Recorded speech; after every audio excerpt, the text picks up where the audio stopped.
Buenas noches y bienvenidos a todos. Good evening and welcome everyone. We will have interpretation tonight in Spanish, Mixteco, and English. Our interpreters are Naira Pacheco and Maria Elena in Spanish and English, and Mariela Gonzalez and Araceli Camarillo in Mixteco and English. Thank you all so much for your work.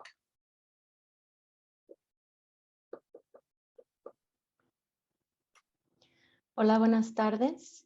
Mi nombre es Naira Pacheco y seré una de sus varias intérpretes para el programa de hoy. Los organizadores de este evento mantienen un compromiso fuerte a la creación de espacios multilingües para que más de nuestra comunidad pueda participar. Por este motivo, esta reunión será interpretada simultáneamente en inglés, mixteco y español. Así que favor de escuchar y hablar en el idioma que se sienta más cómodo. La interpretación ya está activada. Si usted está en su computadora, verá aparecer un globo o una barra de menú en la parte de abajo de su pantalla. Y si está en su teléfono, va a haber 3 puntos en la parte de abajo al lado derecho de su pantalla. Haga clic ahí y haga clic en interpretación de idiomas y seleccione el idioma que habla. Ahora creamos este espacio con el apoyo de todos. Favor de comunicar cualquier problema en el chat. Ahora vamos a escuchar este mismo mensaje en mixteco y después en inglés. Ava, yuganani Mariela González y yo underscore ni YouTube, Araceli Camarillo.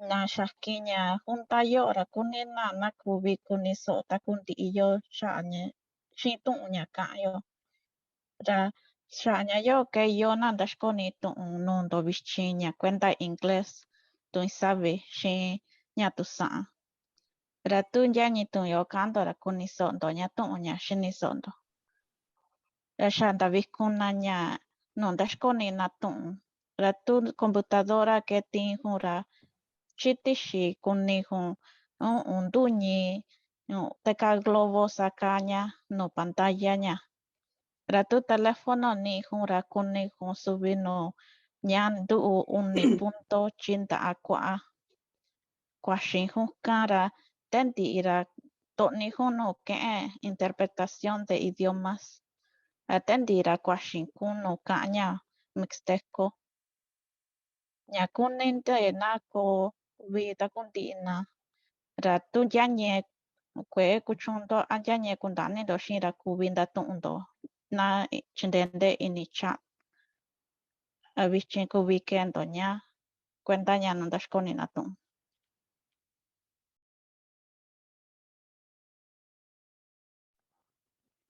Hello, everyone. My name is Naira, and I am one of your many co-interpreters for tonight's program.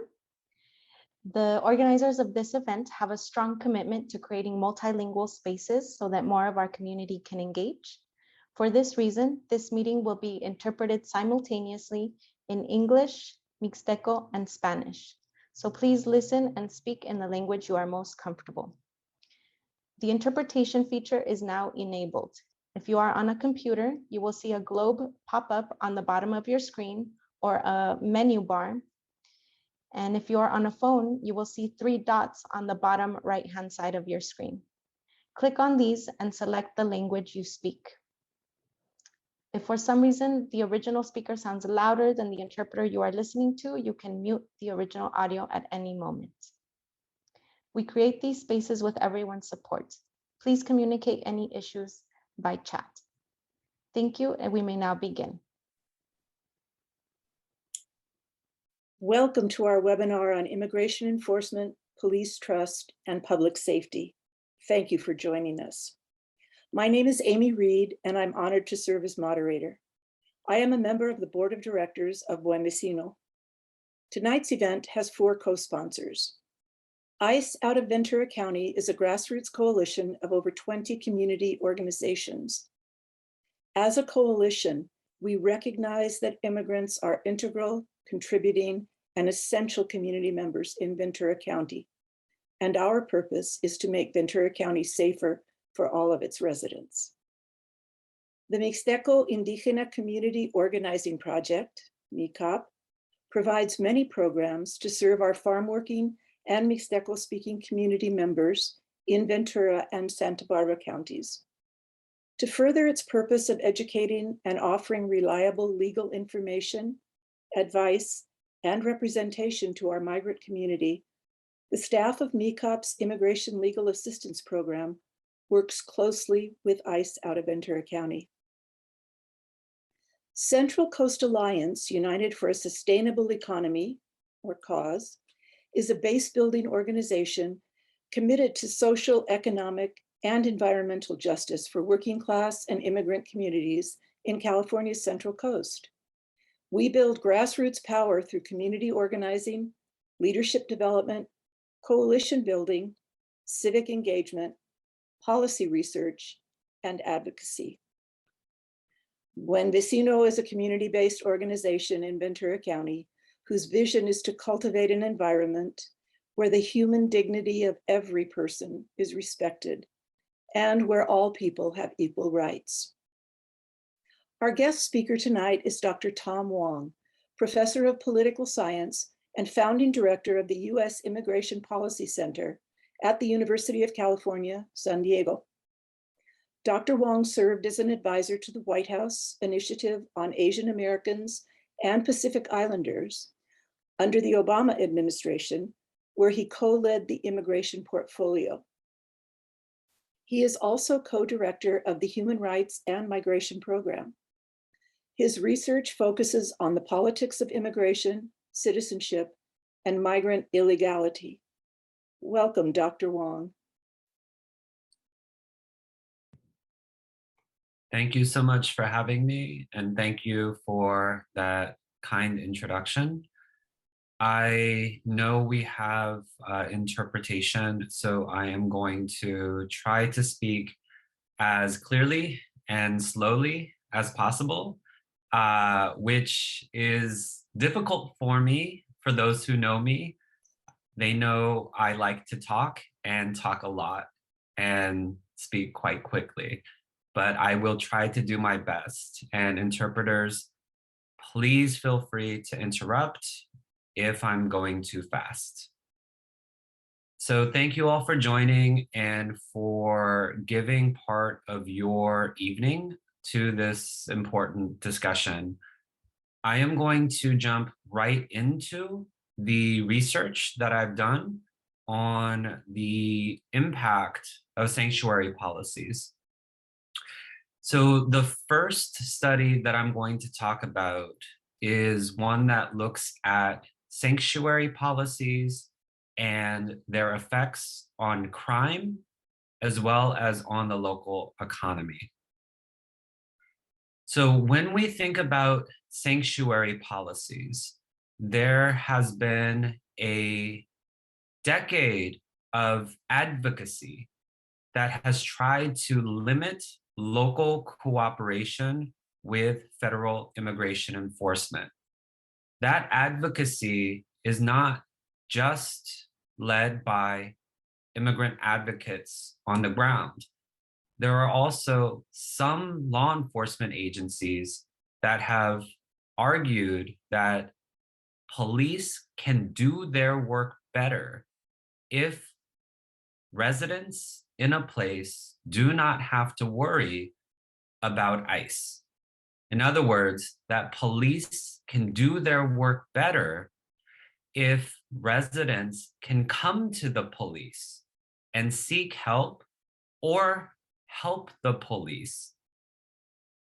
So in situations when residents need the police, or in situations when police need the help of residents, sanctuary policies can have a chilling effect on the relationship between residents and police.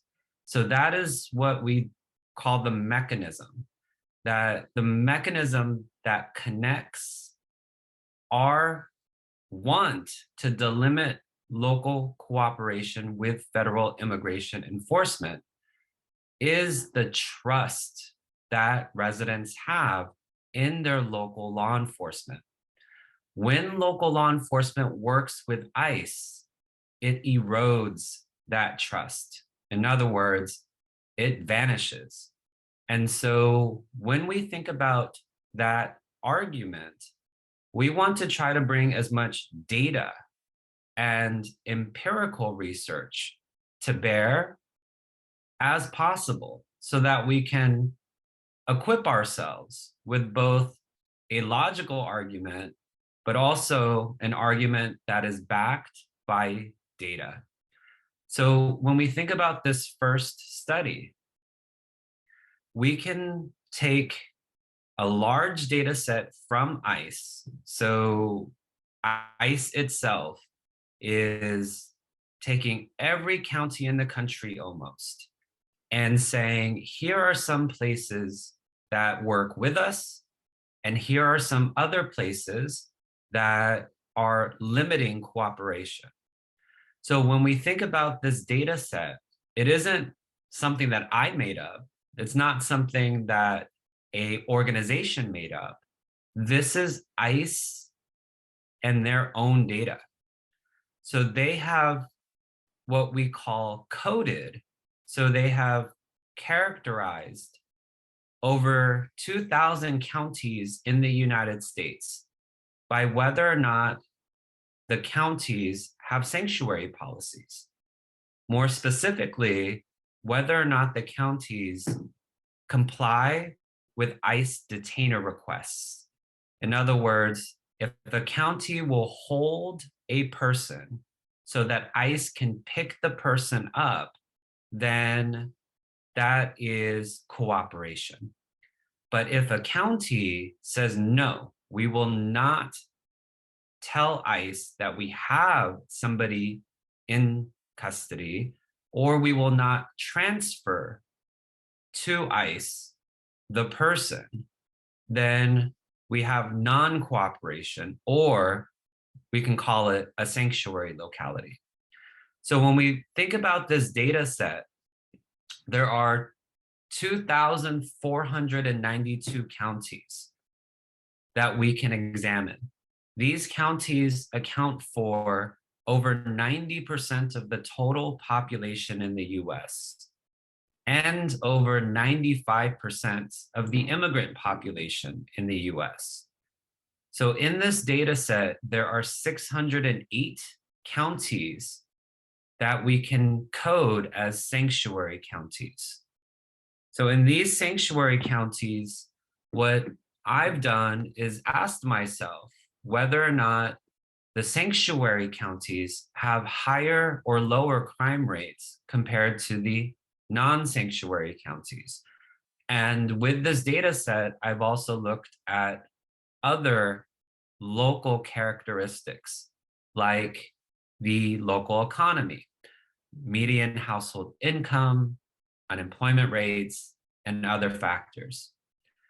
So the first punchline, or the first main result, is that when we look at this data set, we can do some statistical analysis, and what the data shows is that crime is lower in sanctuary counties compared to comparable non-sanctuary counties. So this is important. We can say crime is statistically significantly lower in sanctuary counties compared to comparable non-sanctuary counties. So the statistical techniques matches places together. So we're comparing apples to apples. So we're not comparing a large county like LA to, some of these smaller, more rural counties. We are putting the large counties together, the medium counties together, the small counties together, and finding matches so that we can make comparisons. And then we average out all of those comparisons. So at the end, we can say this result, that in analyzing the ICE data set, we find that there are 35 fewer crimes per 10,000 people in sanctuary counties compared to comparable non-sanctuary counties. So this data set was obtained by the Immigrant Legal Resource Center, the ILRC. And we got these data at the end of 2016. So we can imagine a time where we have a lot of counties that are sanctuary counties across the US, and a lot of counties that are non-sanctuary counties across the US. And that's how we can make our comparisons. And again, crime is lower in sanctuary compared to comparable non-sanctuary localities. When we look at the data even further, we can find additional interesting results. We also see that median household income is higher in sanctuary counties compared to comparable non-sanctuary counties. Specifically, median household income is over $4,000 higher in sanctuary counties compared to comparable non-sanctuary counties. So when we think about why some law enforcement do not want to work with ICE, as I mentioned earlier, it is about trust. But what we also can see in the data is that when residents of a place can live and work without fearing deportation, then local economies can thrive. And that's what we see when we see higher median household income in sanctuary compared to comparable non-sanctuary localities. We also find that poverty is lower in sanctuary compared to comparable non-sanctuary counties. It's 2.3% lower. We can also see in the data that labor force participation, so the ability of residents to exist and thrive in the local economy, is improved, again, when residents do not have to worry about deportation. So labor force participation is on average 2.5% higher in sanctuary counties compared to comparable non-sanctuary counties. And we also see that unemployment is lower in sanctuary counties compared to comparable non-sanctuary counties. So the first study, again, takes a data set from ICE, and using ICE's own data, we can show that sanctuary counties are safer than comparable non-sanctuary counties because there are fewer crimes. We can also show that sanctuary counties are doing better economically compared to comparable non-sanctuary counties. So when we think about that analysis that I just described, we're talking about comparing all counties to each other in the United States. So we're looking at aggregate county level statistics. When we think about those aggregate county level statistics, they help provide the big picture in terms of why sanctuary policies are important. But what about that mechanism that I described earlier? What about proof that there is more trust between residents and local law enforcement when there is no cooperation with ICE? Well, here's a second study that I did. The second study is what we call a survey experiment. So a survey experiment randomizes some of the respondents to receive a treatment. And in this case, it is language that says that local law enforcement is working with ICE. And we compare that group to what we call the control, which is asked a similar set of questions to the treatment group, but does not hear anything about local law enforcement working with ICE. So when we compare the treatment group to the control group, we can actually see what the chilling effects are when residents think that local law enforcement is working with ICE. So this study is unique because we were able to work with the Mexican consulate in San Diego. So we were able to survey 512 undocumented San Diegans.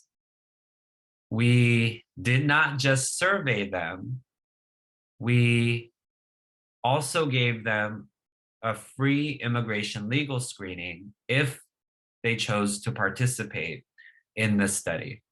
So this was what we call a community partnership between the center that I run and the Mexican consulate, where we could do research, but also help the community in the form of a free immigration legal screening. So in this study, half were assigned to the treatment.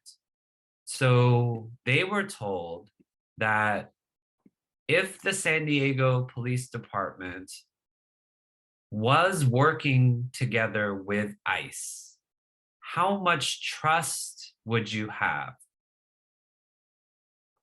And the control group, they were asked the same question, but we prefaced it by saying that the San Diego Police Department was not working with ICE.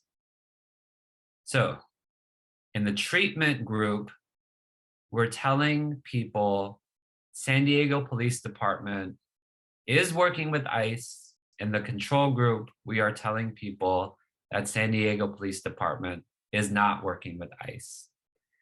And we follow that up with how much trust would you have that local law enforcement would, first question is, keep you and your family safe. The second question is to keep your community safe. The third question is protect the confidentiality of witnesses to crimes, even if they were undocumented. The reason why, again, that is important is because we want to show proof of the mechanism that when there is a sanctuary policy in place, that there is more trust between residents and local law enforcement.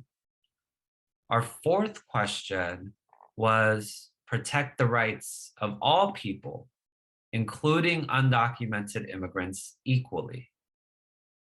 And our fifth question was trust around protecting undocumented immigrants from abuse and discrimination. So let me go through the results. When we say that local law enforcement is not working with ICE, 44% trust a lot or a great deal that local law enforcement in San Diego can keep them and their family safe. But when we say local law enforcement is working with ICE, only 9% trust a lot or a great deal that local law enforcement will keep them or their family safe. So if you just subtract the 44% from the 9%, you get a roughly 35% treatment effect. What that means is that there is a 35% lower result in terms of residents trusting that local law enforcement can keep them and their family safe when local law enforcement is working with ICE. So that 35% is how we quantify the chilling effect when local law enforcement works with ICE. We do the same thing for the question about keep your community safe. When we ask about keeping communities safe, there is a 34% chilling effect when it comes to keep your community safe. When it comes to protecting the rights of all people, including undocumented immigrants, there is a 29% chilling effect. In other words, undocumented immigrants are 29% less likely to trust that local law enforcement will protect the rights of all people equally when local law enforcement is working with ICE. There's a 29% chilling effect when it comes to protecting the confidentiality of witnesses. And then there is a 26% chilling effect when it comes to protecting undocumented immigrants from abuse or discrimination. So to summarize, when we are trying to think about why sanctuary policies are important, we want to think about the trust that residents have in local law enforcement. What I just described here is that when local law enforcement works with ICE, there are clear chilling effects on the trust that residents have when it comes to law enforcement keeping them and their families safe. There's a chilling effect when it comes to trust that local law enforcement can keep their communities safe. There's a chilling effect when it comes to trust that local law enforcement will protect the rights of all people equally, including undocumented immigrants.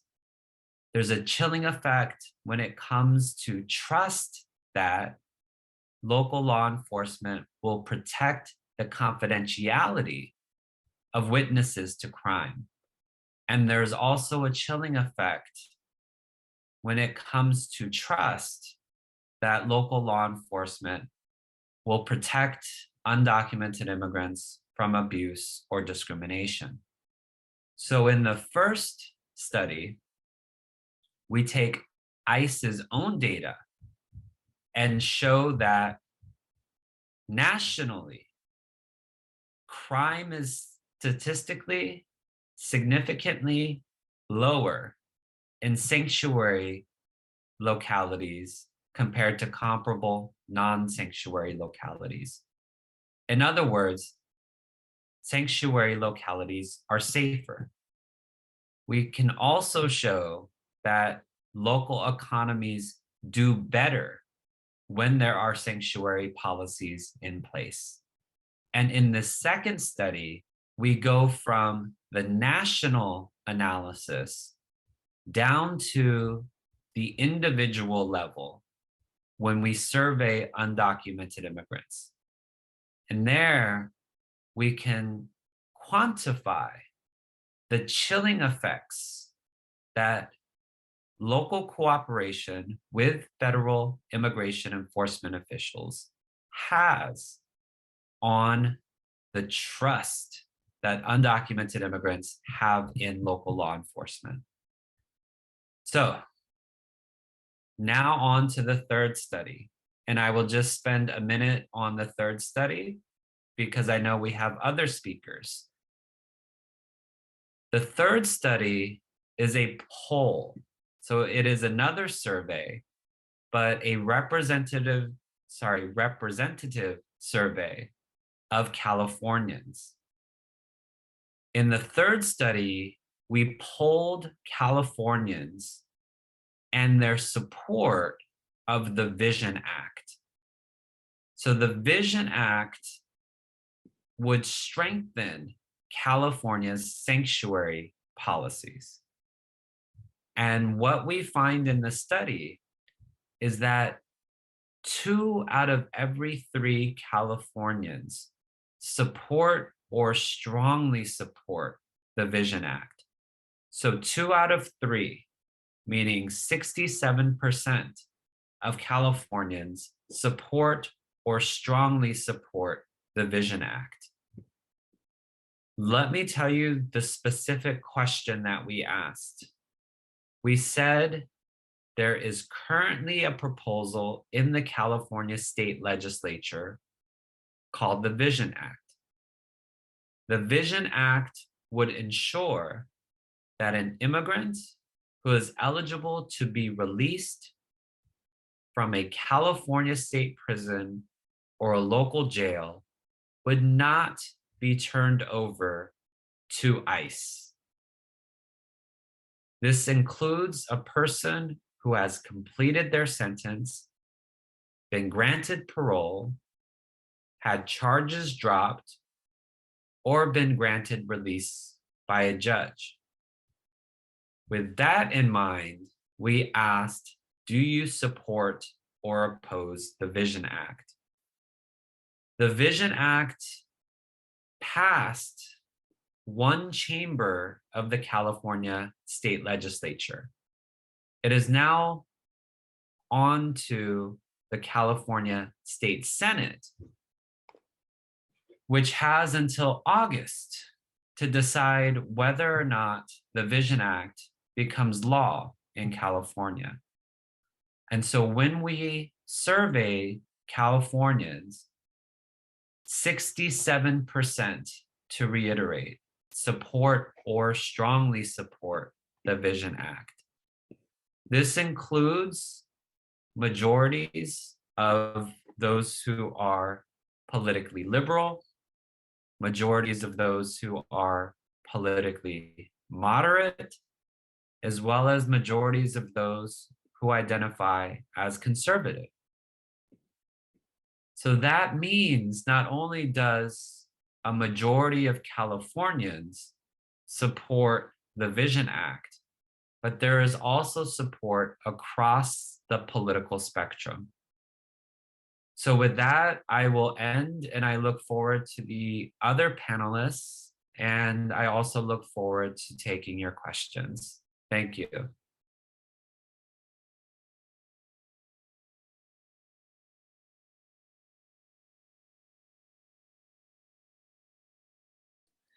Thank you so much, Dr. Wong. That was very informative and very important.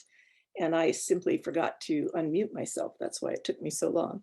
If you have questions for Dr. Wong, or after we do the panelists or hear from the panelists, if you have questions, please put them into the little Q&A box underneath the, on the bottom of your screen, and we will answer them at the end of this webinar.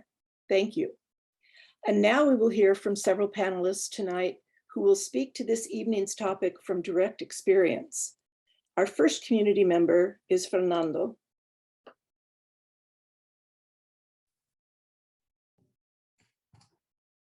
Good afternoon. My name is Fabiola Macias, and I will have the honor today to share Fernando Macias' testimonial. Hello, my name is Fernando Macias, and I am 58 years old. I have been residing in the city of Ventura for the past 51 years. I was born in Mexico, Jalisco, and come from a family of 13 siblings. At the age of 8 years old, my father made the decision to bring me to the United States to provide me with the better opportunities in my life. I attended school and successfully graduated Buena High School in 1982. While residing in Ventura County, I have been involved in many community projects, specifically within my community, Cabrillo Village, located in the city of Ventura. I have volunteered in the neighborhood watch. I have collaborated with the police in different ways. I have motivated and encouraged the younger kids to play soccer, and I have provided support to our community church. One of the biggest commitments to my community is to coordinate the posadas every year to keep this beautiful tradition alive. At some point in my life, I made a poor choice, which required me to complete some jail time. I turned myself in, and while serving my time, my first encounter with ICE was within 2 days in jail. I remember feeling scared, confused, worried, and concerned. I had no idea what was happening. People started telling me that I was going to be deported and was going to be thrown back to Mexico. I had questions and no answers. After completing my time, I was assured that I was going to be released and be able to go back home to my family. But to my surprise, the sheriffs released me to ICE. I never made it home like I was hoping. I felt scared, worried, hopeless for my life. my parents, my family. I never thought I would ever deal with this, and all because the sheriffs released me to ICE. I was in the custody of ICE for approximately 1 year before I was released on bail. While being in the custody of ICE, my life turned around dramatically. My symptoms of depression and anxiety worsened. My parents are both elders with many medical complications, and I constantly worried about their well-being. I worried about the well-being of my entire family and wondered if I was ever going to make it back home. I worried about being deported to Mexico and losing that big opportunity my father provided me with to come to the United States for better opportunities. My encounter with ICE has impacted my family and me forever. The severe trauma that this has caused to my family and I will never be forgotten. I have experienced persistent impairments in different life functions, including social, family life, and other important areas of functioning. I have experienced multiple sleepless nights just thinking about this negative experience in my life. I have repeated disturbing dreams of the severe traumatic experience up to this day. I struggle with the strong negative feelings and beliefs about the police and the world. This experience has taken away my sense of safety and security, influencing my ability to trust and interact with law enforcement like I used to. I feel unsafe, unprotected, and scared to have another encounter with the police. I feel that any encounter with law enforcement means having another encounter with ICE and reliving my trauma. I enjoyed working with the police in the past and assisting them with different ways, always thinking of how to better our community, our people. After this negative experience with law enforcement and ICE, I want no contact with the police. I simply don't trust them. I don't feel safe. Since my release from ICE, I have had the pleasure and opportunity of living with my elderly parents and providing them with unconditional support. I provide my father with in-home support services, which allows me to provide him with the much physical and emotional support he needs. I feel that a positive change in Ventura County would be for law enforcement to focus on doing their job and let ICE do their job. The ongoing collaboration between these two identities need to stop. I deserve to feel safe and protected within my community. The resolution of this would give me a sense of closure and safety, allowing me to continue moving forward with my life and allowing me to continue making positive contributions to my family and community. It would also give me the opportunity to trust law enforcement again. Thank you. Thank you so much, Fabi and Fernando, for sharing your story. Next, we have Maria, who prefers not to appear on camera, so she has shared her story by way of an audio recording.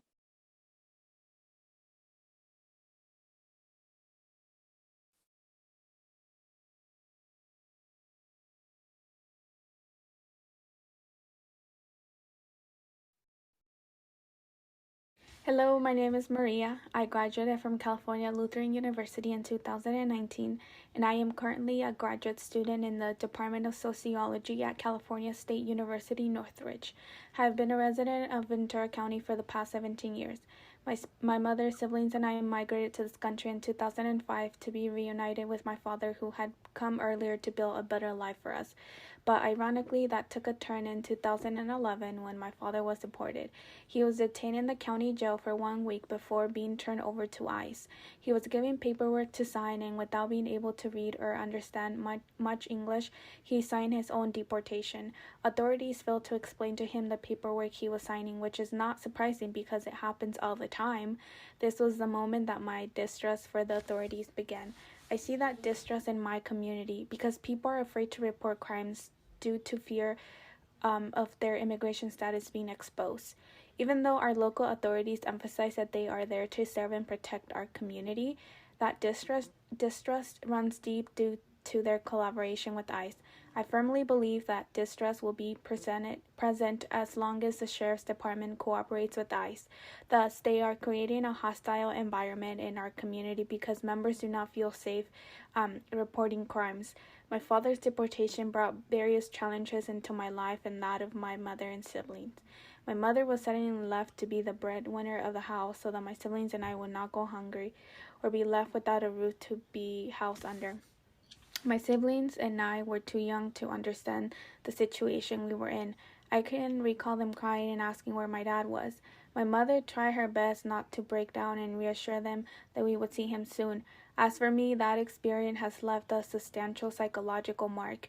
I was only 13 years old, and I had to become an adult at that moment. I had to be resourceful so we would not go hungry and unhoused. I remember going to school and asking my teachers if they knew any organizations that could help us due to our situation. Since then, I have also been in and out of therapy to help me heal from that and other traumatic experiences. I stand here and share my story because I want people and the sheriff to know that cooperation with ICE is an inhumane way to treat people and should not be happening at all. Thank you, Maria. Our next panelist is Luz.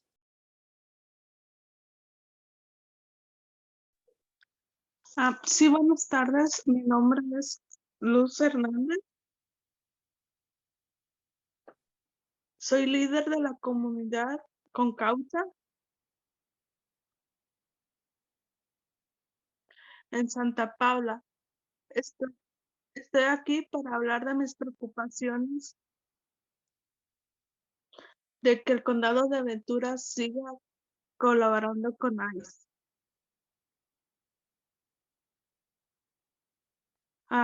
En mi familia ha habido eventos. In my family, there have been events Una de mis tías where one of my que aunts tuvo miedo de reportarlo con la policía had a problem. porque no She tenía documentos. didn't trust the police because she didn't have any documents. Y mi tía ha tratado de My aunt has ser tried voluntaria en to diferentes be a volunteer organizaciones in different organizations para ayudar y to help promover de and to que la promote comunidad tiene derechos that the community para has que no se sientan rights, solos y so they don't feel alone. estos momentos In this estamos moment, hablando we por are todas las talking personas for all the que people han tenido miedo that they have been scared de decir to speak, de su trabajo que quizá lo to talk about discriminen their work that probably they're y no lo discriminated. podrían For example, porque one of my aunts, salir a she didn't want to go out and talk to the police simplemente because ese she miedo a que la simply separen de su familia. was scared that she Y would lo be separated from her family. And I would like que dejen de to request colaborar con the Ventura County to nosotros, stop, cooperating without us. personas inmigrantes tenemos Immigrant people, we have el derecho rights, de and we ser have the no right solamente deportados o not to be only discriminados, deported or discriminated, ponerlos en cárceles to solo put them porque in no tienen jail only documentos. because they don't have or we don't have Escuchen, documents. I hope escuchen that you todos hear las personas everything que of quieren cambiar the esto people that want to y change this, sobre todo and que especially la comunidad that the community sienta confianza de ir a la policía. feel trust to Muchas go to the gracias. police. Thank you. Muchas gracias, Luz. Thank you very much, Luz. And our final panelist is Mackenzie.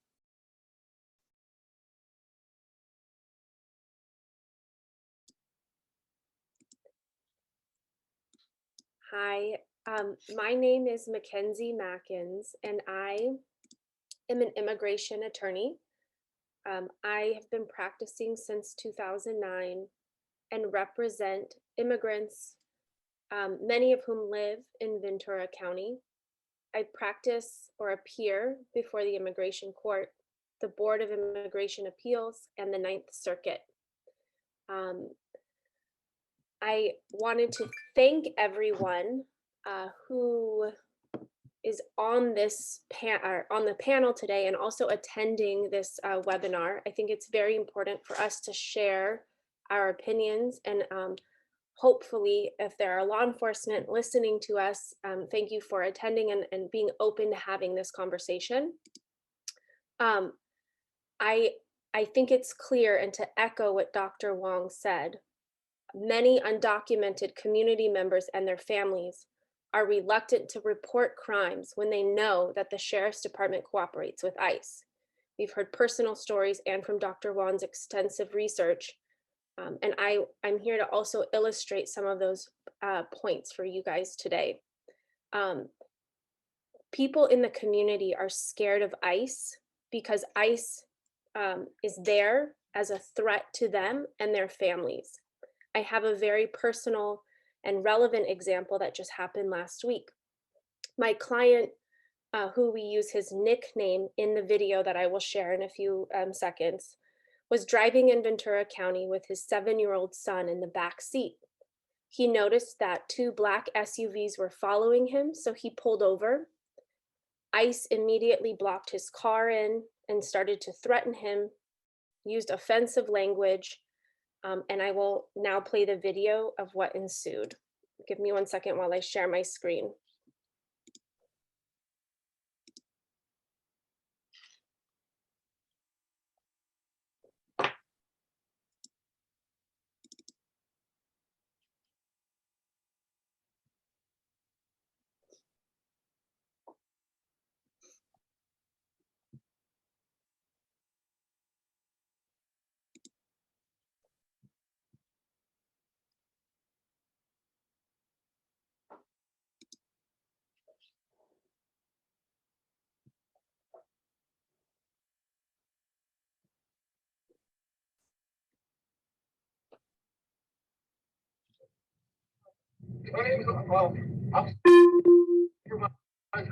Hi, nice to meet you.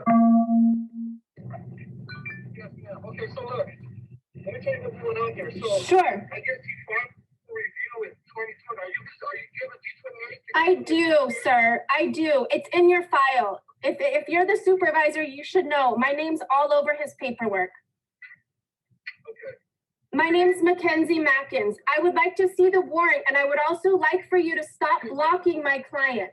So you guys filed for a petition in 2020, correct? November? At the 9th Circuit, a petition for review? Is that what you're referring to? Okay. Can I see the warrant? That's correct. Can I see the warrant? Can I see the warrant, officer? Okay. Officer. Officer. Officer, can I see the warrant? Sure. Can I please see the warrant? I'm just wondering if you have a real warrant to block my client.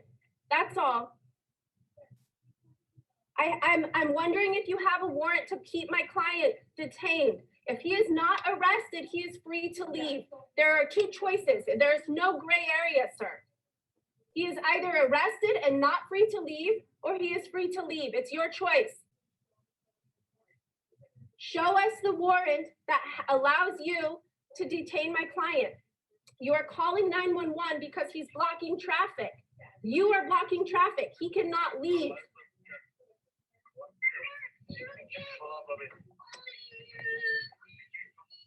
Are the officers there? Yeah,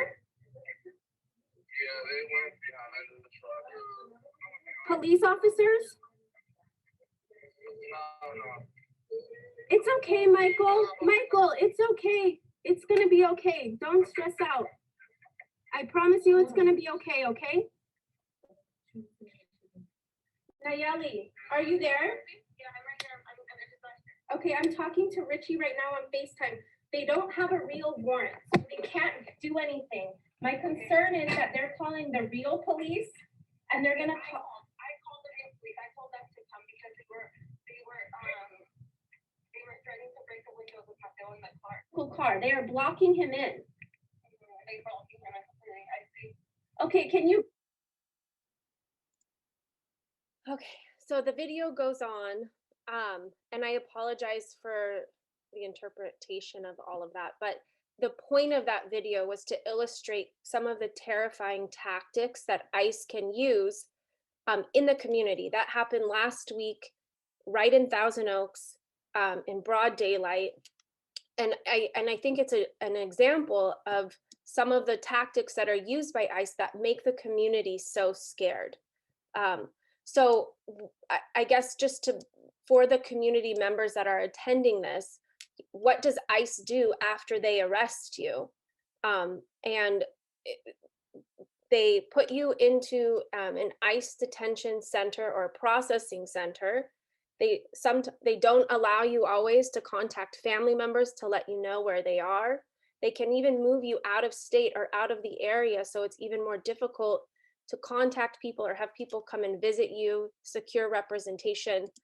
There's a lot going on when you have these interactions with ICE that make the community fearful. And the point of all of this is also to say, I think, that for the sheriff's department in Ventura County to effectively do their job and protect and serve the community, working with ICE doesn't do that.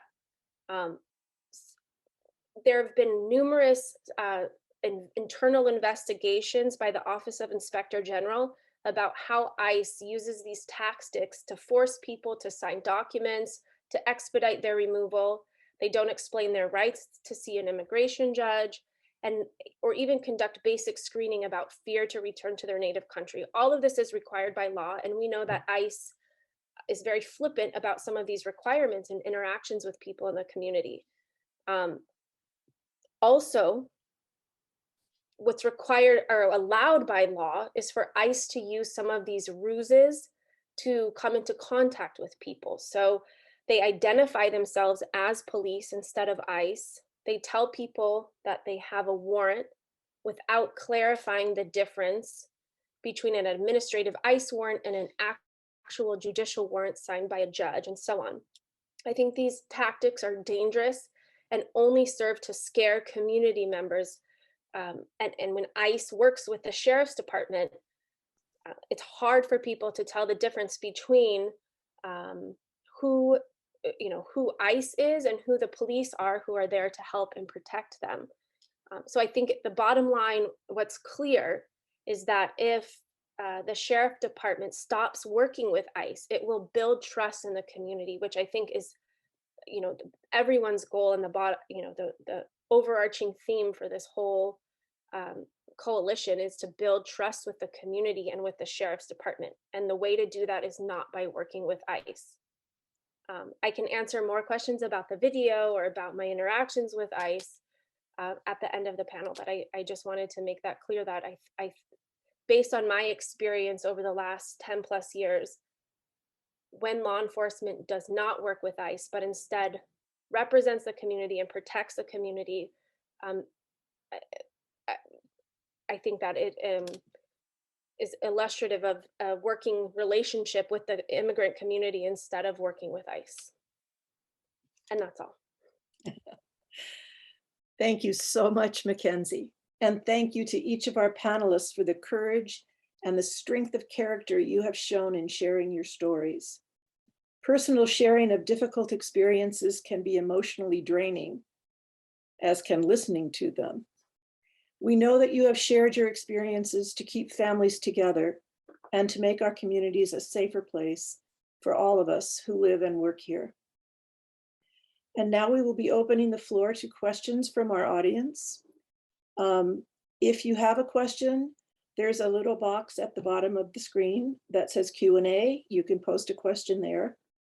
And I'll begin by reading the first question that we have from anonymous attendee. And I believe this is directed to Dr. Wong. Does California's passage of SB 54 provide for the limited cooperation that you state is beneficial to immigrants and trust in law enforcement? Yeah, so thank you for that question. So when we think about the evolution of sanctuary policies in California, we go from the Trust Act to the Truth Act to California's SB 54. So we go from addressing detainer requests to providing more due process and informing individuals of their rights when it comes to detainer requests, to now with SB 54, prohibiting the use of public funds and personnel to assist in the enforcement of federal immigration law. So SB 54 is definitely a step in the right direction, but I will leave it for others to talk about some of the gaps that SB 54 leaves when it comes to really delimiting, in other words, creating even higher firewalls between local law enforcement and ICE. So SB 54, definitely a step in the right direction when it comes to a decade of advocacy that has moved California ahead of the national curve when it comes to sanctuary policies. But more work is still to be done, as we see with things like the Vision Act.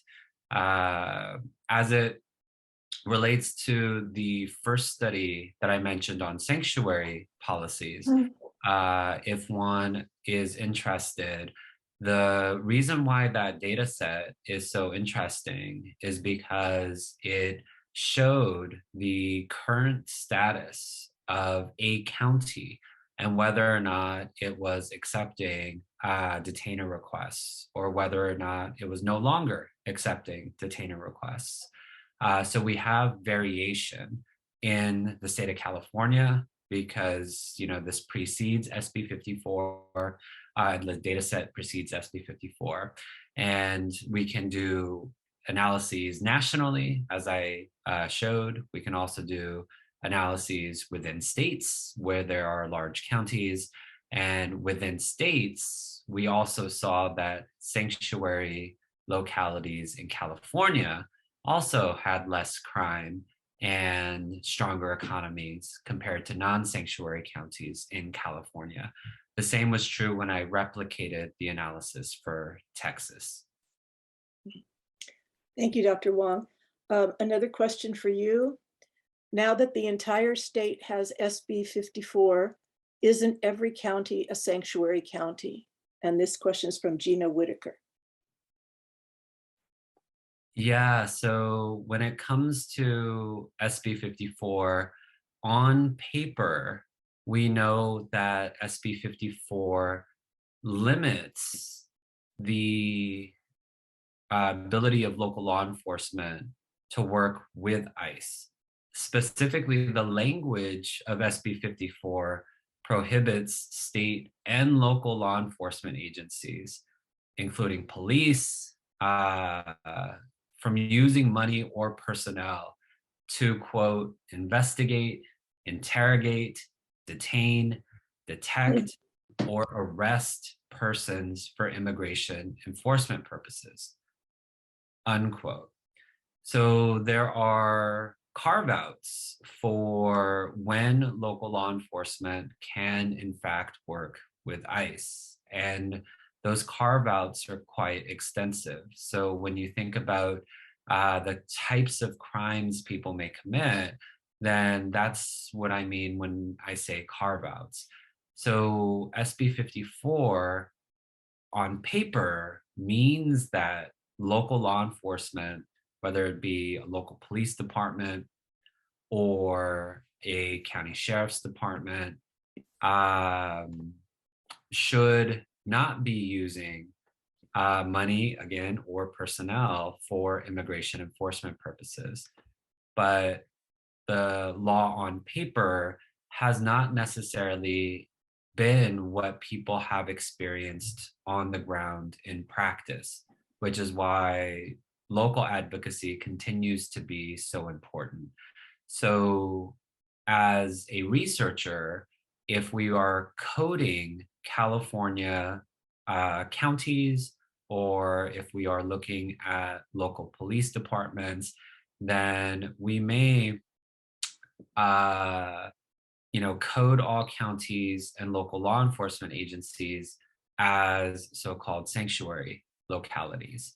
But now what we really care about is the difference between the law on paper versus what people experience on the ground. Because since SB 54, we have heard of reports where there is, in fact, local cooperation with ICE in violation of SB 54. So again, the law on the books, that's one thing. What happens on the ground to people in real life, that's quite another. Yeah. So in order to sort of move advocacy forward, we need to make sure what's happening on the ground matches the law on the books. Thank you, Dr. Wong. And another question for you from Rosana Guerra. How did you control around the assumption that the police always cooperate with ICE, especially with their own experience? And I'm assuming she means the subjects that were apprehended by ICE or the police, especially with their own experience with police from their country of origin. Yes, so that's a good question.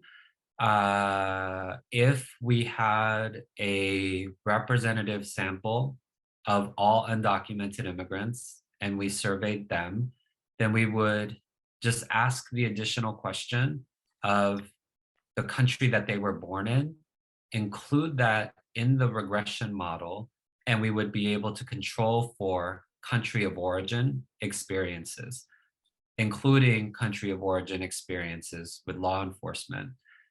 We didn't need to do that in this study because all of those that we surveyed were Mexican nationals.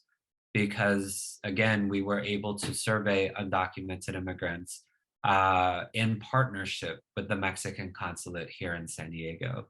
So we didn't have variation on country of origin.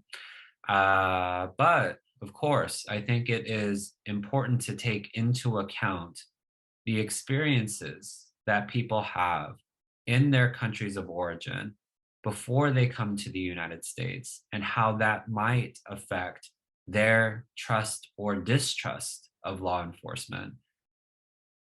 When we think about the survey experiment, though, we are giving a hypothetical scenario.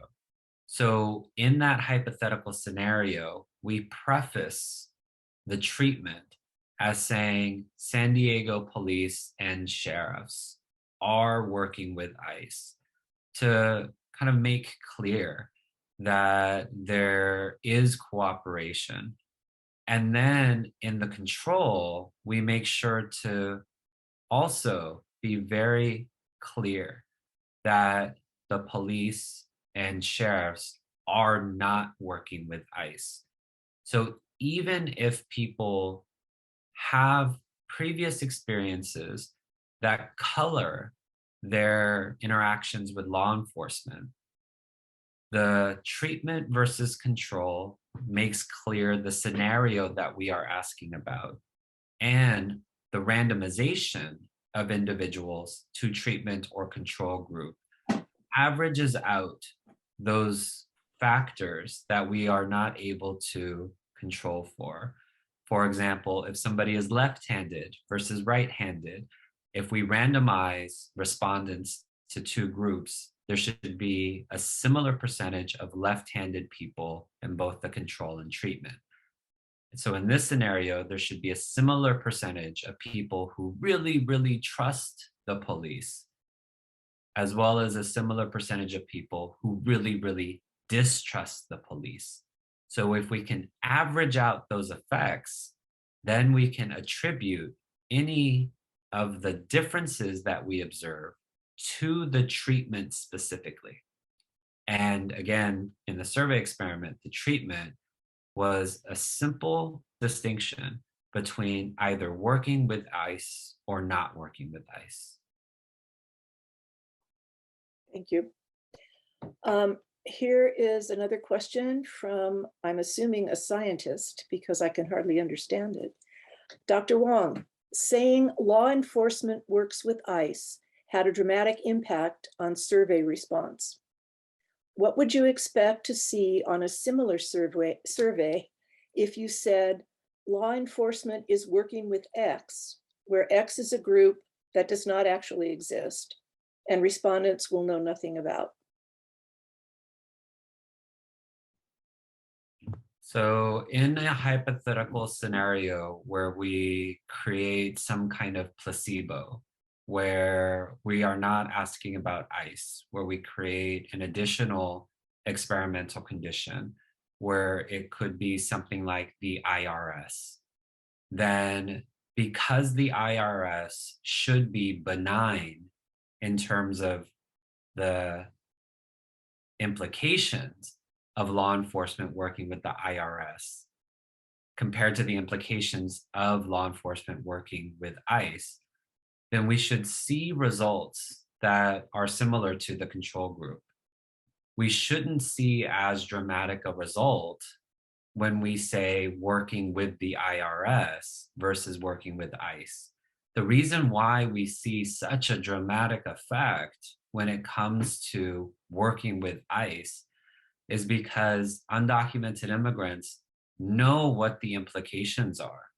That when we think about working with ICE, people can imagine the experience that Mackenzie showed in the video, where the ultimate result could potentially be deportation.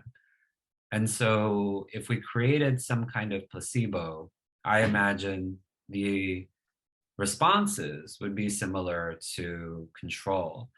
I should also say that I grew up undocumented.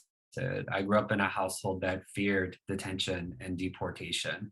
So I know what it means very viscerally when we start talking about the former INS, or today when we talk about ICE, and what that means for families' ability to exist, their livelihoods, their whether or not they can stay together, and ultimately whether or not families are torn apart. So there's another technical point to make. If we added a placebo, we would be underpowered potentially because we only had 512 respondents. So if we sort of assume a certain effect size, we may not want to add too many experimental conditions.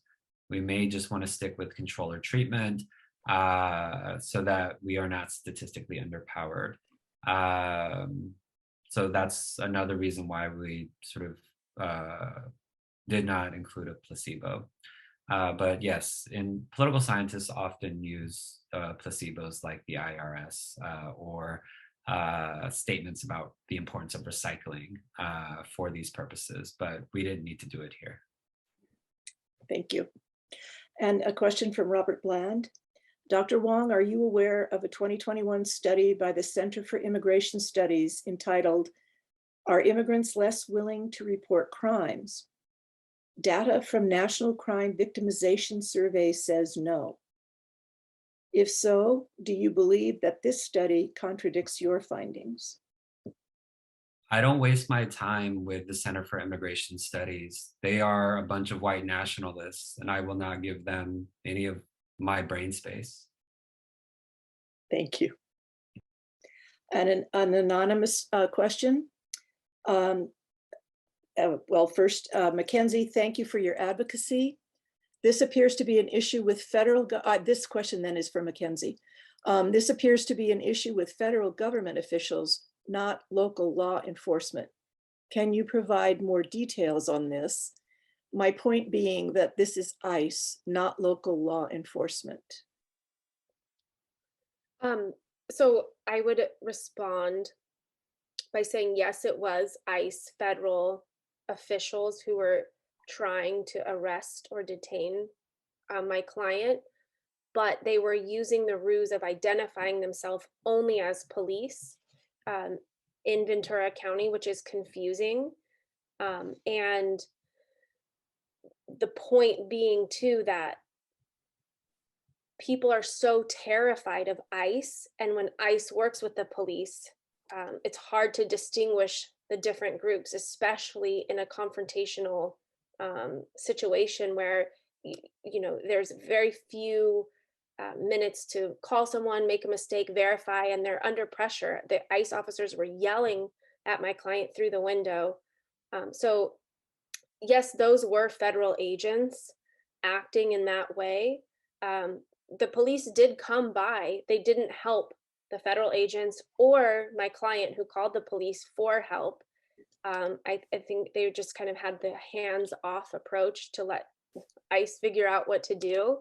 But I think the point is that it underscores why people are so terrified of ICE, because these things happen in the community, and ICE works with the sheriff's department. We don't know at this point how even ICE was able to identify my client and follow him around to the point where that confrontation occurred. So I don't think it's controversial, or everyone knows that ICE is working with the sheriff's department, and this is what ICE's tactics are. We should be concerned. Thank you. And this question is from Guadalupe. I believe this is for Dr. Wong, or it could be also for Mackenzie. In order to be released after completing a sentence, immigrant community members must go through an already strict process to be considered for release. Is this correct? And can you please describe this process? If so, immigrants are being deported for no other reason than that they are immigrants, which is a form of double punishment, correct? Whoever wants to take this question. I'll let the lawyer take this. Fair enough. I'll answer the latter half of the question first. So are people being removed only because they're undocumented here, or they entered without inspection? The answer is yes. I would say a majority of the people who are in removal proceedings, their charging document, the document that is handed to them why they have to go see an immigration judge, is only because they are here undocumented. And so, yes, people are being removed for that reason alone. For the requirements for them to be released, I am assuming you're referring to criminal custody, not immigration custody? I think so, yes. Okay, and so when people are released from criminal custody, it's usually because they have completed whatever sentence was given to them by the judge in criminal court. What happens now is that ICE is either alerted that they are going to be released from custody, or somehow ICE is somehow aware that they're in the community and where they live, and then they start tracking them and then try to arrest them to effectuate one of these detainers.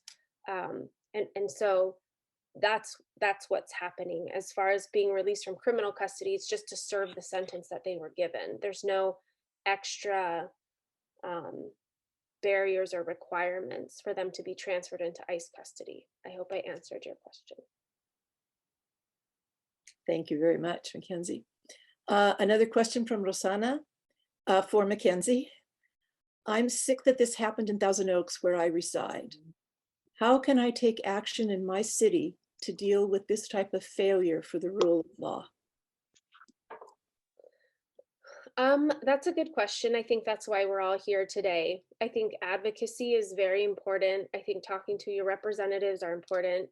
As far as on the ground, help. I think it's maybe being in touch with family members and friends that are undocumented, and setting up a support system for when and if this happens. I think we were able to successfully get my client out of this situation because he called me, we FaceTimed, I was able to talk to the officers immediately. if my client would have opened the car door or stepped out of his vehicle and ICE would have arrested him, we would be in a completely different situation. He would have been put on a bus and sent to Mexico that same day. So he's not, he's here and he's safe for the time being. And so I think, immediate advocacy would be that, setting up support groups, setting up, phone trees and helping people in the community. And long term, it would be participating in things like this and working with the sheriff's department, trying to change, their policy with working with ICE. And that's what we're doing, or we're trying to do anyway. Thank you so much again. And this question is from Miriam for Dr. Wong. Did you look at household income and crime, etc., in sanctuary counties before establishment of sanctuary status? I ask this because I would assume that higher income educated counties would already be safer and supportive of sanctuary status.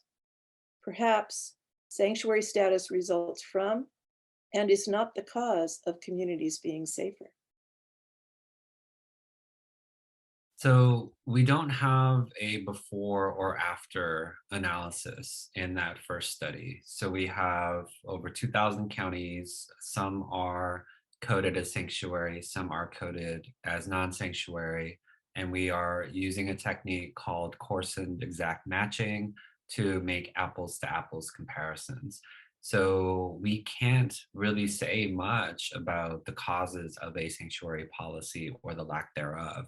But what we can say is that when there is a sanctuary policy in place, then crime is lower in sanctuary counties compared to comparable non-sanctuary counties, and economies are stronger. So that is the purpose of the study, which is to examine the impact of sanctuary localities. One can imagine a longitudinal study over time as being another way to answer the question about impact.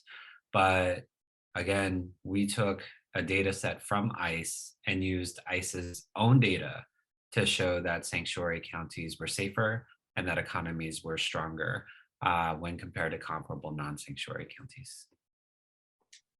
Thank you very much for that. And we have one more question in order to end on time. And I'm going to read this question in Spanish because it was written in Spanish and it will be translated. Está escrita en inglés. Good night. I'm a public servant in Mexico and a municipal of Tula Allende, and I am part of the migrant, and I would like to be in contact with you constantly so I can help the people and also take advantage of all the help that there is for everyone, and that many of them, they don't know. Esa no es una pregunta para nada.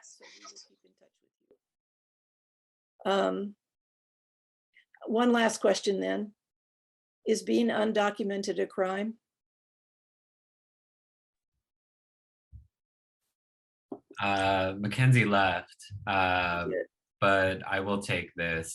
So undocumented presence is not a crime. So on the books, there is a criminal offense for unauthorized entry.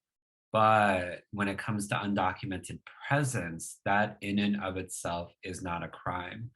The genesis of the contemporary immigrant rights and justice movement, and I write about this in one of my books, was this bill called HR 4437 that passed the House in 2005. That bill would have not only criminalized undocumented presence, making it subject to more than a year and a day of imprisonment. In other words, making undocumented presence a felony, but it would also have made association with undocumented immigrants a crime. So in that bill, HR 4437, if, for example, a undocumented mother and father was getting help paying rent by a US born child who was working at Starbucks. That could have been considered a crime under HR 4437. Or if a person was giving a DACA recipient a ride to school to attend class, that could have also been considered a crime under HR 4437. So that bill passed in the House, but did not pass the Senate, which means it did not become law. So being undocumented is not a crime, but there is a criminal offense for unauthorized entry. Thank you so much, Dr. Wong, for your time and your expertise. And thank you for all of our participants, all of our panelists, for all of those of you who wrote questions. A recording of this evening's webinar will be available, and a link to the recording will be emailed to all of you who registered. And we would like to thank everybody for being here tonight. This was wonderful. And have a pleasant and lovely evening. Thank you.